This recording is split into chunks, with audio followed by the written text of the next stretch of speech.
ವಿದ್ಯಾರ್ಥಿಗಳೇ, ಮುಂಜಾನೆಯ ಶುಭೋದಯಗಳು.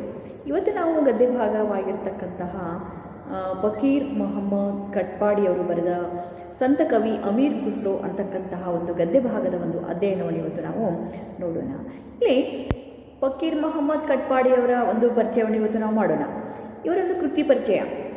ಫಕೀರ್ ಮೊಹಮ್ಮದ್ ಕಟ್ಪಾಡಿಯವರು ಮುಸ್ಲಿಂ ಒಂದು ಸಮುದಾಯದ ಒಂದು ಸಂವೇದನೆಗಳನ್ನು ಭಾರತೀಯ ಸಾಹಿತ್ಯಕ್ಕೆ ಒಂದು ಪರಿಚಯಿಸಿದ ಕನ್ನಡದ ಪ್ರಮುಖವಾಗಿರ್ತಕ್ಕಂತಹ ಬಂಡಾಯ ಸಾಹಿತಿಗಳು ಅಂತ ನಾವಿಲ್ಲಿ ಹೇಳ್ಬೋದು. ಇವರು ಉಡುಪಿ ಜಿಲ್ಲೆಯ ಬಾರ್ಕೋರಿನಲ್ಲಿ 1949 ಜೂನ್ 25ರಂದು ಜನಿಸಿದರು. ಉಡುಪಿ ಜಿಲ್ಲೆಯ ಒಂದು ಬಾರ್ಕೋರಿನಲ್ಲಿ 1949 ಜೂನ್ 25ರಂದು ಇವರು ಜನಿಸಿದರು.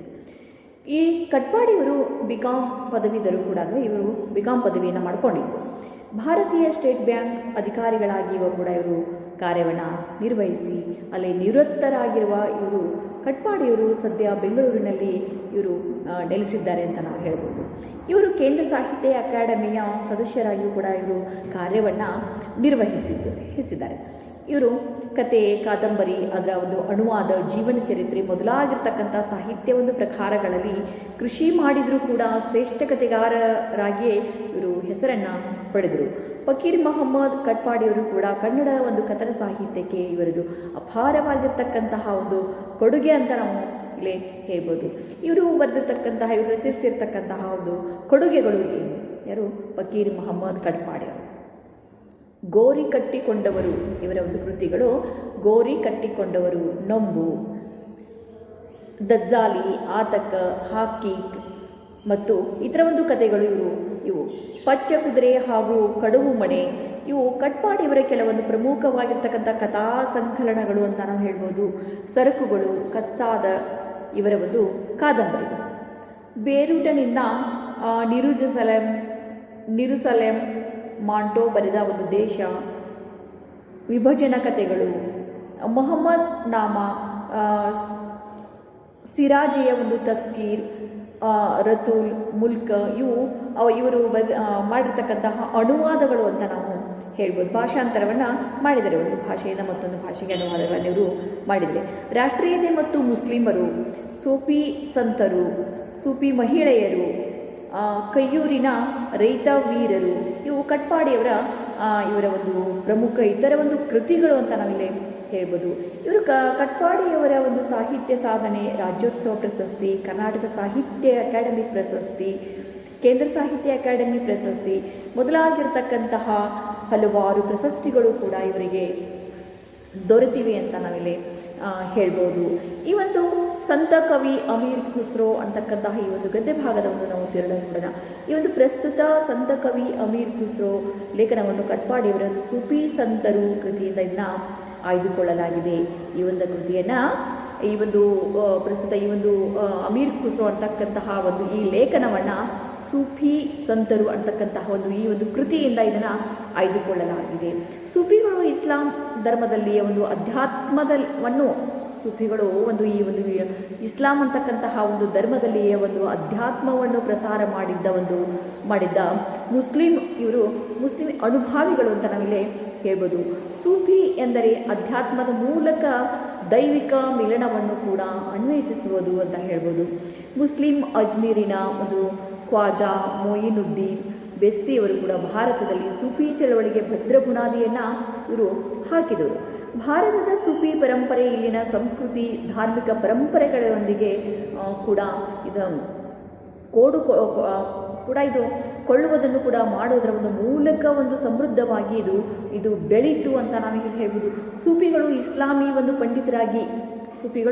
ಇಸ್ಲಾಮಿಯ ಒಂದು ಪಂಡಿತರಾಗಿ ಇಲ್ಲಿನ ಒಂದು ಬೇರೆ ಬೇರೆ ಒಂದು ಉಪನಿಷತ್ತುಗಳನ್ನು ಅಭ್ಯಾಸ ಮಾಡಿ ತಮ್ಮ ಒಂದು ಬದುಕಿನಲ್ಲಿ ಕೂಡ ಇದನ್ನು ಅಳವಡಿಸಿಕೊಂಡು ತಮ್ಮ ಒಂದು ಮುಖ್ಯ ಒಂದು ಸಂದೇಶವಾದ ಪ್ರೇಮ, ಭಕ್ತಿ, ಪ್ರಾಮಾಣಿಕತೆ, ಮಾನವೀಯ ಒಂದು ಸ್ನೇಹ ಇವುಗಳನ್ನು ಕೂಡ ಜನರಿಗೆ ಜನರಿಗೆ ಕೂಡ ಇದನ್ನು ಬೋಧನೆಯನ್ನು ಕೂಡ ಇವರು ಮಾಡಿದರು. ಭಾರತದ ಸಂಸ್ಕೃತಿಗೆ ಸೂಫಿ ಒಂದು ಅನುಭಾವಿಗಳ ಒಂದು ಕೊಡುಗೆ ಇಲ್ಲಿ ವಿಶಿಷ್ಟವಾಗಿದೆ ಅಂತ ನಾವಿಲ್ಲಿ ಹೇಳ್ಬೋದು. ಇಸ್ಲಾಂ ಧರ್ಮದ ಒಂದು ಮಹತ್ವವಾಗಿರ್ತಕ್ಕಂತಹ ಸಂಸ್ಕೃತಿಯ ಮಾನ್ಯತೆ ಕೂಡ ಇಲ್ಲಿ ಸೂಫಿ ಚಳುವಳಿ ಒಂದು ನಿದರ್ಶನ ಅಂತ ನಾವು ಹೇಳ್ಬೋದು. ಇಲ್ಲಿ 13ನೇ ಒಂದು ಶತಮಾನದಲ್ಲಿ ಜೀವಿಸಿದ ಅಮೀರ್ ಖುಸ್ರೋ 13ನೇ ಒಂದು ಶತಮಾನದಲ್ಲಿ ಜೀವಿಸಿರ್ತಕ್ಕಂತಹ ಅಮೀರ್ ಖುಸ್ರೋ ಕ್ರಿಸ್ತಶಕ 1252ರಿಂದ 1325 ಅಂತ ಹೇಳ್ಬೋದು. ಹಿಂದೂ ಮುಸ್ಲಿಮರ ಒಂದು ಸಾಮರಸ್ಯವನ್ನು ಸಾರಿದ ಪ್ರಮುಖ ಸೂಫಿ ಸಂತ ಕವಿ ಅಂತ ಇವರು ಸೂಫಿ ಅನುಭಾವಿ ಕವಿ ಅಂತಲೂ ಹೇಳ್ಬೋದು. ಇಲ್ಲಿ ಭಾರತೀಯ ಒಂದು ಸಂಸ್ಕೃತಿಯನ್ನು ಅಪಾರವಾಗಿರ್ತಕ್ಕಂತಹ ಒಂದು ಗೌರವದಿಂದ ಕಂಡಿರ್ತಕ್ಕಂತಹ ಈ ಸಂತ ಕವಿ ಭಾರತೀಯ ಒಂದು ಸಂಸ್ಕೃತಿಯನ್ನು ಇವರು ಏನು ಮಾಡಿದರು, ಅಪಾರವಾಗಿರ್ತಕ್ಕಂತಹ ಗೌರವದಿಂದ ಇವರು ಈ ಒಂದು ಸಂಸ್ಕೃತಿಯನ್ನು ಇವರು ಕಂಡಿರ್ತಕ್ಕಂತಹ ಒಬ್ಬ ಕವಿ ಇವರು ಯಾರು, ಸೂಫಿ ಅಮೀರ್ ಖುಸ್ರೋ. ಇಲ್ಲಿ ಭಾರತದಲ್ಲಿ ಒಂದು ಸ್ವರ್ಗವಿದೆ, ಈ ಒಂದು ಭಾರತದಲ್ಲಿ ಒಂದು ಸ್ವರ್ಗವಿದೆ ಅಂದರೆ ಒಂದು ಒಳ್ಳೆಯ ಒಂದು ಸಂಸ್ಕಾರ ಇರುವುದರಿಂದ ಈ ಭಾರತದಲ್ಲಿ ಒಂದು ಸ್ವರ್ಗವಿದೆ ಅಂತಕ್ಕಂಥದ್ದನ್ನು ಕೂಡ ಇವರು ಒಂದು ಸಾಮರಸ್ಯದ ಒಂದು ಬದುಕಿಗೆ ಇವರು ಕರೆಯನ್ನು ಕೂಡ ಇವರು ನೀಡಿದವರು. ಇಲ್ಲಿ ಅಮೀರ್ ಖುಸ್ರೋನ ಒಂದು ನಿಜವಾಗಿರ್ತಕ್ಕಂಥ ಹೆಸರು ಅಂತಂದರೆ ಅಬ್ದುಲ್ ಹಸನ್ ಯಮೀನ್ ಅಂದರೆ ಅಲ್ ದೀನ್ ಖುಸ್ರೋ ಅಂತ ಹೇಳ್ತಾರೆ. ಆದರೆ ಈ ಸಂತ ಕವಿ ಈ ಒಂದು ಕವಿ ಖ್ಯಾತನಾದದ್ದು ಅಮೀರ್ ಖುಸ್ರೋ ಅಂತ ಹೇಳ್ಬೋದು. ಇವರು ಅಂದರೆ ಪ್ರಸಿದ್ಧಿಯನ್ನೇ ಪಡೆದುಕೊಂಡಿದ್ದು ಅಂದರೆ ಅಮೀರ್ ಖುಸ್ರೋ ಅಂತಕ್ಕಂಥ ಹೆಸರಿನಿಂದ ಇವರು ಪ್ರಸಿದ್ಧಿಯನ್ನು ಪಡ್ಕೊಂಡ್ರು. ಇಲ್ಲಿ ಅಮೀರ್ ಖುಸ್ರೋ ಬಹುಮುಖ ಒಂದು ಪ್ರತಿಭೆಯ ಕವಿ ಅಂತ ಹೇಳ್ತಾರೆ.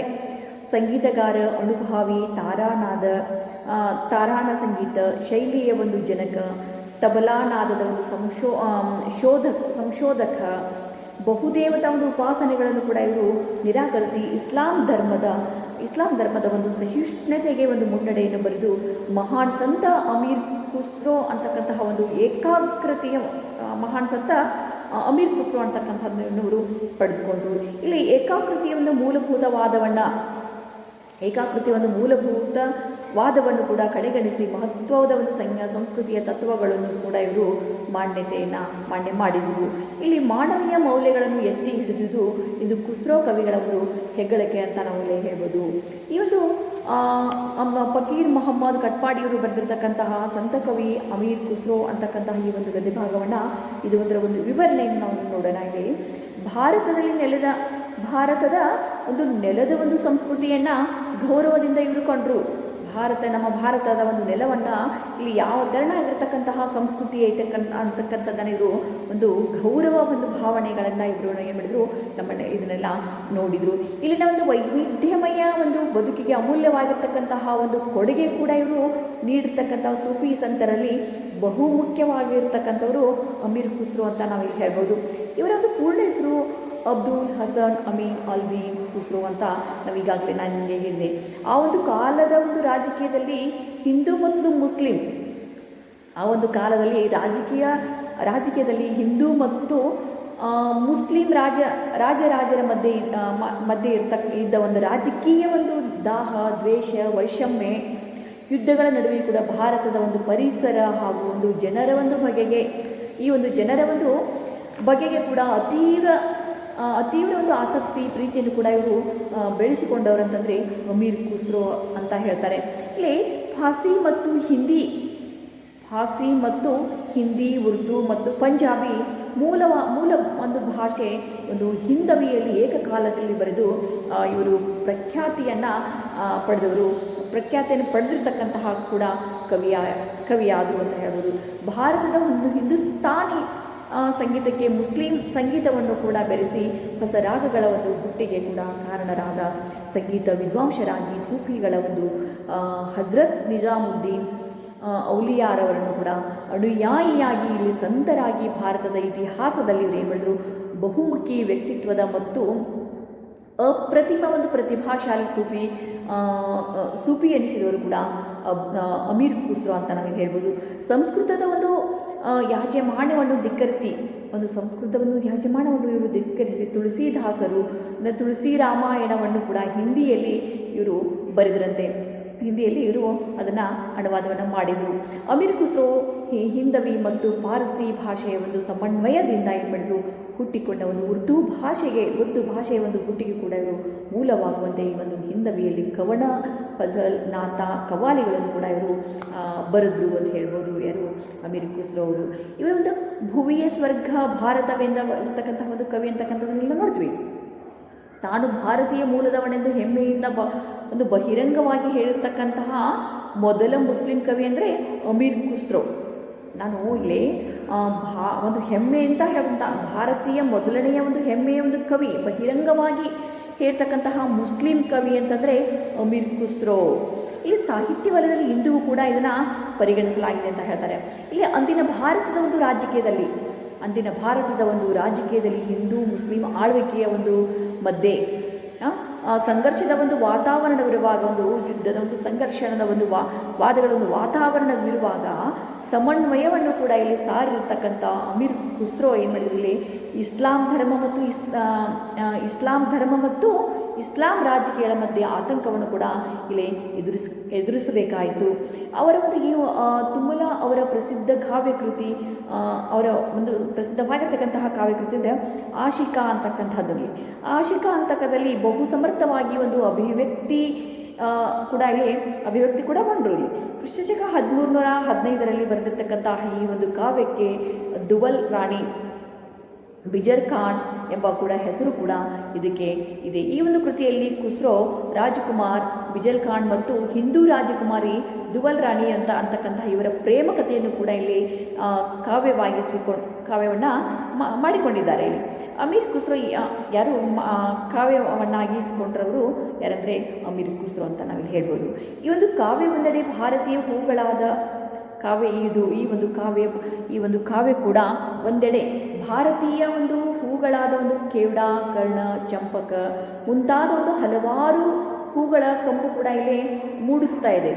ಇನ್ನೊಂದೆಡೆಗೆ ದೇದೀಪ್ಯಮಾನವಾಗಿರುವ ಭಾರತವನ್ನು ಕೂಡ ಬೆಳಗುವ ಒಂದು ಸೂರ್ಯನ ಸೌಂದರ್ಯ ಮತ್ತು ತಂಪಾಗಿರ್ತಕ್ಕಂತಹ ಒಂದು ಬೆಳದಿಂಗಳ ಒಂದು ಪ್ರಶಾಂತತೆ ಕೂಡ ಇಲ್ಲೇ ಇದೆ ಅಂತ ನಾವು ಹೇಳ್ಬೋದು ಎಂದು ವಿಮರ್ಶಕರು ಕೂಡ ಇಲ್ಲಿ ನಮಗೆ ತಿಳಿಸಿಕೊಟ್ಟಿದ್ದಾರೆ. ಭಾರತದ ಸ್ವರ್ಗ ಸದೃಶ್ಯವೆಂದು ಪಾರ್ಸಿ ಭಾಷೆಯಲ್ಲಿ ಕೂಡ ಬಹು ಪ್ರೀತಿಯಿಂದ ಇಲ್ಲಿ ಬರ್ತಾ ಇದ್ದಾರೆ. ಕವಿ ಖುಸ್ರೋ ಭುವಿಯ ಮೇಲೆ ಸ್ವರ್ಗ ಇದೆ ಎಂದಾದರೆ, ಅಂದರೆ ಕವಿ ಖುಸ್ರೋ ಹೇಳ್ತಾರೆ ಭುವಿಯ ಮೇಲೆ ಸ್ವರ್ಗ ಇದೆ ಎಂದಾದರೆ ಅದು ಇಲ್ಲೇ ಇದೆ ಅಂತ ಹೇಳ್ತಾರೆ. ಅಂದರೆ ನಾವಿಲ್ಲಿ ಭೂಮಿಯ ಮೇಲೆ ಸ್ವರ್ಗ ಇದೆ ಅಂತ ನಾವು ಹೇಳಿದರೆ ಅದು ಕೂಡ ಇಲ್ಲೇ ಇದೆ ಅಂತಕ್ಕಂಥ ಇದು ಕೂಡ ಒಂದು ಹಾಡನ್ನು ಕೂಡ ಇವರು ಹಾಡಿದ್ದಾರೆ, ಈ ಒಂದು ಕವಿ ಅಂತ ಹೇಳ್ಬೋದು. ಇಲ್ಲಿ ಭಾರತದಲ್ಲಿ ಸ್ವರ್ಗವಿದೆ ಎನ್ನುವುದಕ್ಕೆ 5 ಕಾರಣಗಳನ್ನು ಕೊಡ್ತಾರೆ. ಇಲ್ಲಿ ನಮ್ಮ ಭಾರತದಲ್ಲಿ ಸ್ವರ್ಗವಿದೆ ಅಂತಕ್ಕಂತಹದ್ದು ಅಂದರೆ ಇಲ್ಲಿ ಕವಿ ಕೂಡ ಒಂದು 5 ಕಾರಣಗಳನ್ನು ಕೂಡ ಇಲ್ಲಿ ನಮಗೆ ಕೊಡ್ತಾರೆ. ಮಾನವನ ಮೂಲ ಪುರುಷ ಆದಮ್ ಮತ್ತು ಸ್ತ್ರೀ ಹವ್ವಾರನ್ನು ಸ್ವರ್ಗದಿಂದ ಹೊರಹಾಕಿದಾಗ ಅವರು ಇಲ್ಲಿ ಬಂದು ಇಳಿದ ಭೂಮಿ ಇದು. ಅಂದರೆ ಭಾರತದಿಂದ ಅವರನ್ನು ಅಲ್ಲಿ ಏನು ಮಾಡಿದ್ರು, ಹೊರಗೆ ಹಾಕಿದಾಗ, ಅಂದರೆ ಅವರನ್ನು ಪುರುಷ ಆದಮ್ ಮತ್ತು ಸ್ತ್ರೀ ಹವ್ವಾರನ್ನು ಸ್ವರ್ಗದಿಂದ ಹೊರಗೆ ಅಲ್ಲಿ ಹಾಕಿದಾಗ ಅವರು ಇಲ್ಲಿ ಬಂದು ಇಳಿದಿರ್ತಕ್ಕಂತಹ ಭೂಮಿ ಇದು ಅಂತ ಅವರು ಹೇಳ್ತಾರೆ ಎಂಬುದು ಕೂಡ ಒಂದನೆಯದು. ಇಲ್ಲಿ ಎರಡನೆಯದಾಗಿ ಸ್ವರ್ಗದ ಒಂದು ಪಕ್ಷಿ ನವಿಲು, ಎರಡನೆಯದಾಗಿ ಏನಂದರೆ ಸ್ವರ್ಗದ ಒಂದು ಪಕ್ಷಿ ನವಿಲು ಇಲ್ಲಿ ಇದೆ.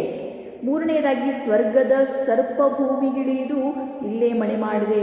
ಇಲ್ಲಿ ಸ್ವರ್ಗದಲ್ಲಿರ್ತಕ್ಕಂತಹ ಸರ್ಪ ಕೂಡ ಭೂಮಿಯಲ್ಲಿ ಇಳಿದು ಇಲ್ಲೇ ಅದು ಮನೆ ಮಾಡಿದೆ. ನಾಲ್ಕನೆಯದಾಗಿ ಮಾನವನ ಒಂದು ಮೂಲ ಪುರುಷದ ಆಜಮ್ ಬೇರೆಲ್ಲೂ ಸುಖ ಕಾಣದೆ ಇಲ್ಲೇ ಸುಖ ಕಂಡಿದ್ದ. ಆಜಮ್ ಕೂಡ ಇಲ್ಲಿ ಏನು ಮಾಡಿದ, ಬೇರೆ ಎಲ್ಲೂ ಸುಖವನ್ನು ಕಾಣಲಿಲ್ಲ, ಅವನು ಕೂಡ ಇಲ್ಲೇ ಸುಖವನ್ನು ಕಂಡಿದ್ದ. ಐದನೇದಾಗಿ ಪರ್ಷಿಯಾದಲ್ಲಾಗಲಿ ಬೇರೆ ಎಲ್ಲೇ ಆಗಲಿ ಹೂಗಳಿಗೆ ಇಲ್ಲದ ಸುಗಂಧ ಭಾರತದ ಒಂದು ಹೂಗಳಿಗಿದೆ. ನೋಡ್ರಿ, ಯಾವುದೇ ಒಂದು ದೇಶದಲ್ಲಿ ಅಂದರೆ ಪರ್ಷಿಯಾದಲ್ಲಾಗಲಿ ಮತ್ತು ಬೇರೆ ಎಲ್ಲೇ ಆಗಲಿ ಅಲ್ಲಿ ಹೂಗಳಿಗೆ ಇರದೇ ಇರತಕ್ಕಂತಹ ಒಂದು ಸುಗಂಧ ಭಾರತದಲ್ಲಿ ಆ ಒಂದು ಹೂಗಳಿಗಿದೆ ಅಂತ ಇಲ್ಲಿ ಹೇಳ್ತಾರೆ. ಇಲ್ಲಿನ ಒಂದು ಹೂಗಳು ಬಾಡಿ ಹೋದರೂ ಕೂಡ ಸುಗಂಧ ಸೂಸುತ್ತಲೇ ಇರುತ್ತವೆ. ಅಂದರೆ ಇಲ್ಲಿ ಭಾರತದಲ್ಲಿ ಹೂಗಳಿದ್ದಾವೆ, ಆ ಹೂಗಳು ಬಾಡಿ ಹೋದರೂ ಕೂಡ ಅವುಗಳ ಒಂದು ಸುಗಂಧ ಕೂಡ ಇಲ್ಲಿ ಏನಾಗ್ತಾ ಇದೆ, ಅದು ಹರಡ್ತಾ ಇರ್ತದೆ ಅಂತ ಹೇಳ್ತಾರೆ. ಖುಸ್ರೋ ಹೇಳ್ತಾರೆ, ಭಾರತದಲ್ಲಿ ಬಾಳೆಹಣ್ಣು ಎಂಬ ವಿಶೇಷವಾಗಿರ್ತಕ್ಕಂಥ ಗುಣದ ಹಣ್ಣು ಕೂಡ ಇದೆ. ಇಲ್ಲಿ ವಿಳ್ಳೆದೆಲೆ ಎಂಬ ವಿಶೇಷ ಗುಣಗಳ ಎಲೆ ಕೂಡ, ವಿಳ್ಳೆದೆಲೆ ನಾವು ಪಾಂಡ ತಿಂತೀವಲ್ಲ, ಎಲೆ ಅಡಿಕೆ ಅಂತಿಲ್ಲ, ಆ ಒಂದು ಎಲೆ ಎಂಬ ವಿಶೇಷ ಗುಣವುಳ್ಳ ಕೂಡ ಇಲ್ಲೇ ಇದೆ. ನನ್ನ ಭಾರತ ವಿಶೇಷ ಸೌಂದರ್ಯದ ಒಂದು ಪಶು ಪಕ್ಷಿ ಮರಗಿಡಗಳ ಹೂವು ಹಣ್ಣು ಸರ್ವ ಜೀವ ಜಂತುಗಳ ಒಂದು ಸಂಕುಲವಿರುವ ಪ್ರಕೃತಿ ಸಂಪತ್ತಿನ ಒಂದು ದೇಶವೆಂದೇ ಹಾಡಿ ಕೂಡ ಹೋಗುತ್ತಾನೆ. ಅಮೀರ್ ಖುಸ್ರೋ ಹಿಂದಿ ಒಂದು ಸಾಹಿತ್ಯದಲ್ಲಿ ಅಮೀರ್ ಖುಸ್ರೋಗೆ ಗೌರವದ ಒಂದು ಸ್ಥಾನ ಕೂಡ ಇಲ್ಲಿ ನೀಡಿರುವುದು ಮಾತ್ರವಲ್ಲ, ಈ ಒಂದು ಕವಿಯ ಅತ್ಯಂತ ಉತ್ಕೃಷ್ಟವಾದ ಕೃತಿಗಳು ಕೂಡ ಪರ್ಸಿಯನ್ ಭಾಷೆಯಲ್ಲಿ ಕೂಡ ಇಲ್ಲ ಅಂತ ಹೇಳ್ತಾರೆ. ಅವು ಬ್ರಿಜ್ ಭಾಷೆ ಅಥವಾ ಹಿಂದವಿಯಲ್ಲಿದೆ ಎಂದು ಕೂಡ ಇಲ್ಲಿ ಅಭಿಪ್ರಾಯವನ್ನು ಕೂಡ ಇವರು ಪಟ್ಟಿದ್ದಾರೆ. ವಿದ್ಯಾರ್ಥಿಗಳಿಂದ ಉಳಿದ ಒಂದು ಭಾಗವನ್ನು ಇನ್ನು ಒಂದು ಮುಂದಿನ ಅವಧಿಯಲ್ಲಿ ನೋಡೋಣ. ಧನ್ಯವಾದಗಳು.